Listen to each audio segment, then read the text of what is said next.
지금 이 사이클을 설명하고 있는 것입니다. 이제 16절에서 21절에 이르러 이스라엘이 믿지 않는 이유를 다시 한번 강조하고 있습니다. 복음을 순종하지 않았다는 거죠. 당연한 말씀이죠. 그런데 왜 그들은 복음에 순종하지 아니었는가를 다시 한번 정리하고 있습니다. 그것은 유대인들로 하여금 깨닫게 하고 있는 것이죠. 두 가지 질문을 던집니다. 그들이 듣지 아니하였기 때문인가? 자, 아까 이 복음 전도의 사이클을 설명했습니다. 보냄을 받은 자가 전파하고, 전파하는 자가 듣게 하고, 듣게 하는 자가 믿게 되고, 자, 그랬는데 그렇다면 그들이 듣지 않았는가? 전혀 그렇지 않다. 로마서 10장 18절에 보면 시편 19편 4절을 인용하면서 그 소리가 온 땅에 퍼졌고 그 말씀이 땅끝까지 이뤘다는 말씀이 이루어졌다는 겁니다. 그러나 내가 말하노니 그들이 듣지 아니하였느냐? 질문을 하죠. 그렇지 않다. 왜냐하면 시편 19편 4절을 이용해서 이미 그 소리가 온 땅에 퍼졌고 그 말씀이 땅끝까지 이르렀다. 이 시편 19편은 하나님의 일반 자연 계시가 온 세상이 이미 충만하다는 걸 우리에게 말씀하시는 하나님의 영광을 노래하는 시편이죠.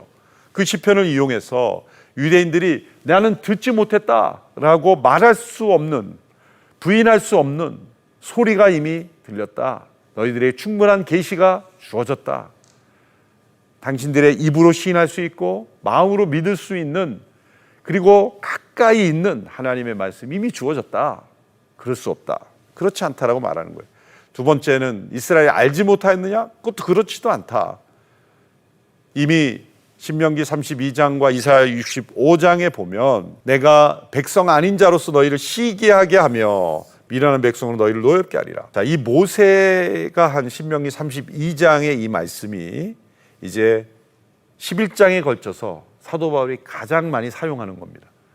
이방인들이 먼저 믿음으로 인해서 하나님께서 그 백성들을 희귀 나게 하셔서 이제 구원에 이르게 하는 방법이라는 거죠. 사도 바울이 이 구약을 정통하게 알고 있어서 이 모세의 이 말을 인용한 것입니다. 희귀 나게 한다. 아주 흥미로운 표현인데 다시 잠시 후에 그 내용을 다시 살펴보겠습니다. 내가 나를 찾지 않은 자들에게 찾은 바 되고 내게 묻지 않은 자들에게 나타났느냐. 이 말씀은 이방인들의 구원이 이루어질 때 하나님을 전혀 찾지도 않은 자들에게 하나님께 찾은 바 되었다. 묻지 아니한 자들에게 나타났다. 이방인들에게 하나님께서 주도적으로 자신을 나타내시고 자신을 찾게 하셨다는 겁니다. 로마서 10장 19절의 말씀. 그러나 내가 말하노니 이스라엘이 알지 못하였느냐? 아니다. 먼저 모세가 이르되 내가 백성 아닌 자로서 너희를 시기하게 하며 미련한 백성으로 너희를 노엽게 하리라 하였고 라는 말씀으로 인용합니다.